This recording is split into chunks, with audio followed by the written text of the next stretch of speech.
You're getting a whole new outlook on life today, folks.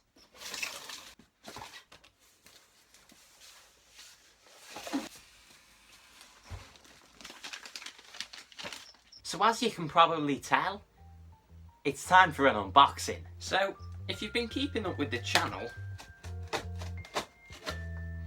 then you will be aware that I've been planning to do another vivarium for quite some time.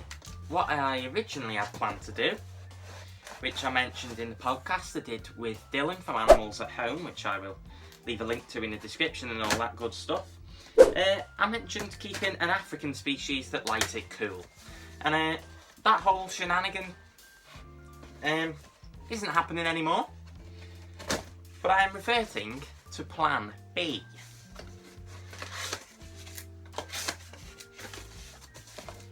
And plan B is going to start this week. So to give you a couple more details, you will be aware that above Char's Viv, which is over here, and above Red the Corn Snake's Viv, which is there is a great big empty space, and up there I have finally decided what I'm going to be keeping in that space. And now I have all the supplies for it. All of this stuff has come in, and I'm going to show you what I've got now to give you a couple of hints as to what I'm getting. And the other day I did head down to the bloody hardware shop, whatever you want to call it, and bought a couple of supplies, and I will show you those as well. I suppose I should also say that as I'm getting into this, all of these things I have bought myself. I've bought them from two different places, Swell Reptiles and Internet Reptile. I'm getting nothing for getting these products, so you know, hold back on those accusations before we go down that route. But yeah, this, very long, very bright light, good for growing plants, and also good for diurnal reptiles that like it really bright, so keep that in mind. Uno.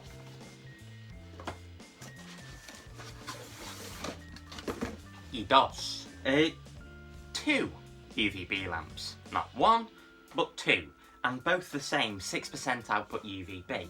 Now you might wonder why I've got two UVB lamps for one vivarium, and why I would get two the same, both 6% UVB output. Big question there, but not really. If you've seen the other video about photo periods and ramping up lighting from nothing to what you would get at midday, then why I have got two lamps and not one might make sense to you. It's something similar to what I already do with my bearded dragon up there, but it is slightly different and something I will explain. The best things come in small packages, they say.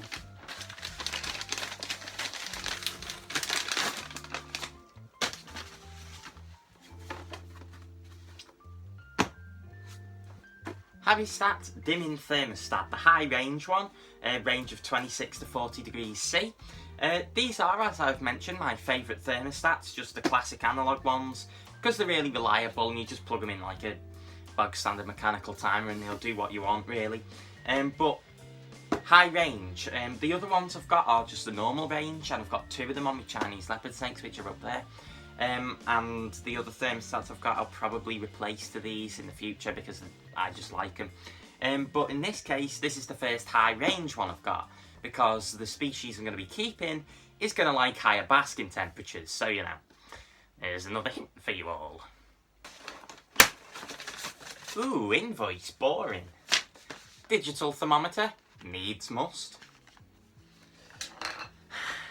And the elephant in the room.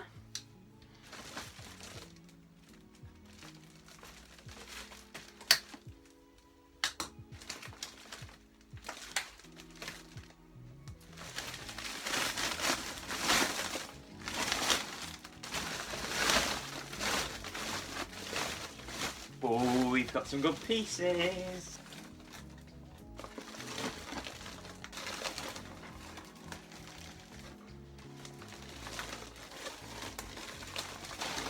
That's a nice grey coloured one. I've never seen one that colour. Funny core part there. Little baby bit, thrown in extra. Oh.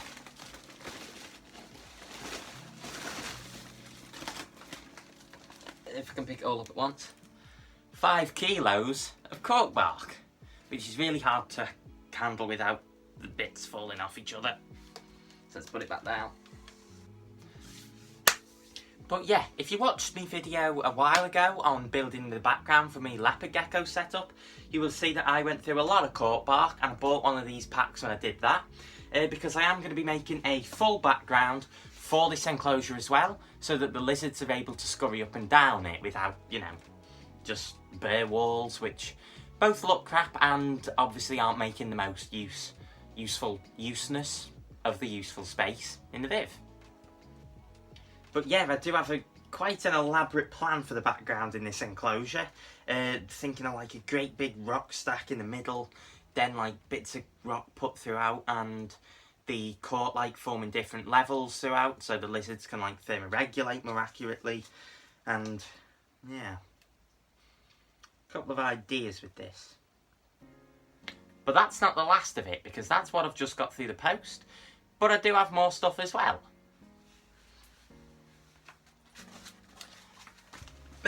First things first is this malarkey. Just one of the little light strips. I've got one in my bearded dragons Viv and one in my corn snakes Viv already. Planning on getting a couple more of these to put in the other Viv area, but obviously I've got one straight away because while I'm setting up a new Viv, it's easier to just like put things in fresh when there's no reptiles in there. So I'm starting off with these. These give off a nice warm light. So they're good for the dawn and dusk periods. Oh god. Oh, Christ almighty.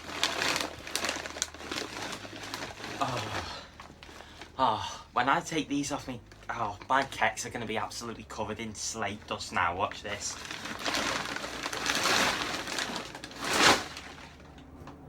They're not that bad actually.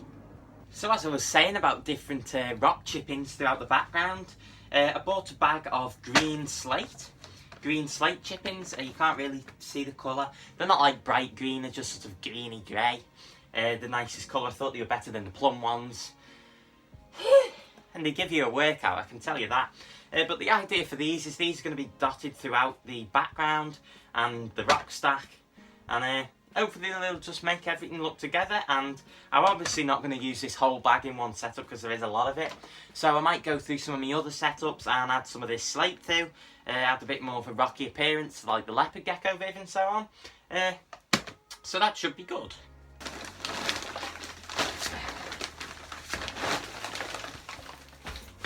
But slate chippings aren't going to make a proper rock stack. So I've also got a bucket full of rocks. Oh god, I've just realised how sad that sounds. You see, you've got to be a reptile keeper or a fish keeper or something to understand how exciting it gets when you've not set up a vivarium for ages, or an aquarium, whatever it may be. And then you get a bucket filled with rocks, and you get like 5 kilos of dead wood in the post. Cheap gardening hardcore party! But yeah, it's mainly this Cotswold stone because it's nice and light. The slate, as you can probably guess, is really, really heavy, and putting it on top of 2 other Vivs, I do want to keep the weight down, so I have gone for this Cotswold stone, which is nice and light. I did fill the bucket and I did get loads of different chunks, so I can dot it throughout, and it should make an interesting rock stack, especially as I do have a couple of roofing slates spare in the garden that I will be smashing up in the typical manner that I use to make rock stacks. Be using those for some flat levels. These are going to be making some like bumpier levels in between, just so the lizards have extra surface to climb over and something to bask on, and hopefully it should look really natural, because when you see these lizards in the wild, the rocks that they are sort of on and around do look this sort of light colour, so it should look really quite authentic, a bit like a, you know, European garden wall where you might find these lizards. I've also got 2 pieces of MDF board.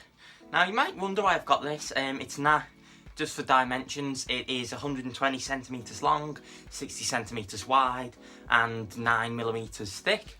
If you don't like centimetres and you want to use archaic measurements from like the friggin' Neolithic, then you can work out how much that is in inches for yourself. But these are for making the background, so if you watched my other video on making backgrounds, you'll know that I'm going to paint these black.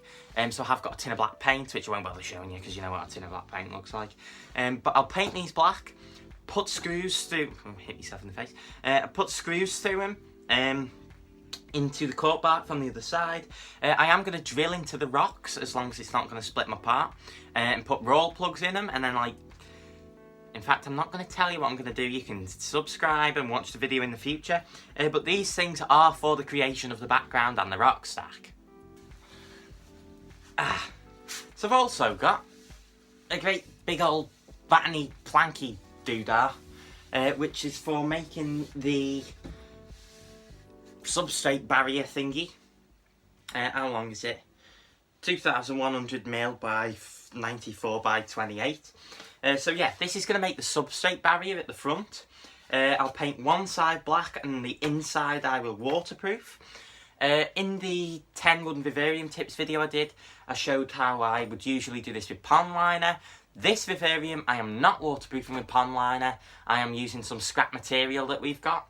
And I think it will work better than the pond liner.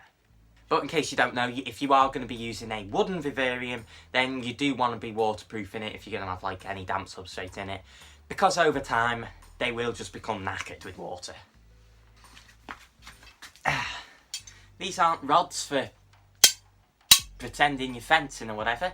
These are actually steel tubes that are hollow all the way through, as you can see. I've got two different diameters. I think one's like just over 10mm and the other one's about 5mm, and these are for sticking probes into.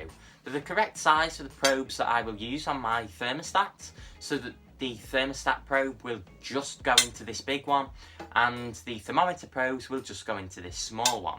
Now you might wonder why on earth I've got these tubes, but it is for measuring accurately surface temperatures, which again is something I will talk about.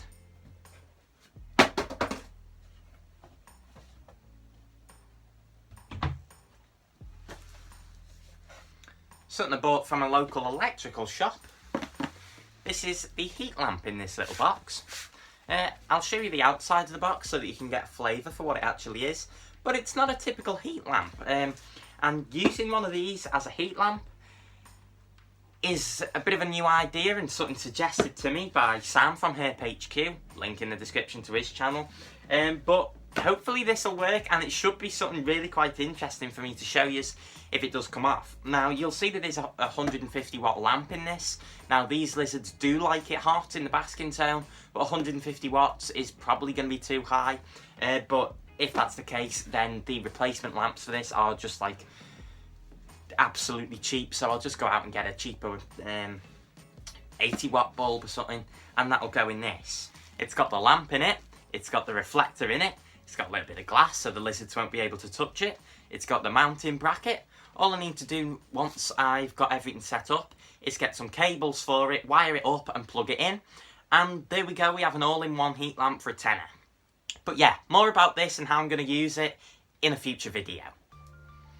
So yeah, I've got a lot of shenanigans going on with this stuff, and I am really excited, to be honest, to have all this here now, because I've been waiting to do this build for ages. This particular build with these types of lizards I had planned to do originally, but then like an opportunity came up and I was gonna keep something else instead. But then that idea fell through and I've gone back to this, and you know, it's been absolutely ages that I've been planning to do this. The vivarium itself is being dispatched today, so as soon as that gets here I will do an unboxing of that and show you how to build a viv from Flatpak. Stop tapping that, Joe, it's irritating. And then after I've done that, I will set to work straight away on building the vivarium. And I have got a whole series planned on showing you how I'm setting that up. So first off, I'm going to show you how to waterproof the vivarium. Then I'll talk about like making the background. Then I'll put the substrate in and all the plants. Oh, do you want to see the plants? Well, to be honest, the plants are all scattered throughout the house on different windowsills and I can't be bothered getting them. But I have got loads of plants already for the build as well. So I'll be putting them in. The rock stack, I'll talk about the heating. couple of different informative videos planned on how I'm actually measuring these temperatures and why it's more accurate than what we've done in the past. The different lighting I will have to explain. There's loads of stuff going on. And then as well, I will be revealing what lizards I am keeping in this, and it is going to involve a couple of collaboration videos with who I'm getting them from. So there is a lot planned, and I am finally getting on with it now. It has been a long time that I've been planning this, and a long time I've been waiting to get on with it. So, yeah, whatever. Subscribe to the channel. I'll catch you in the next video. Bye guys!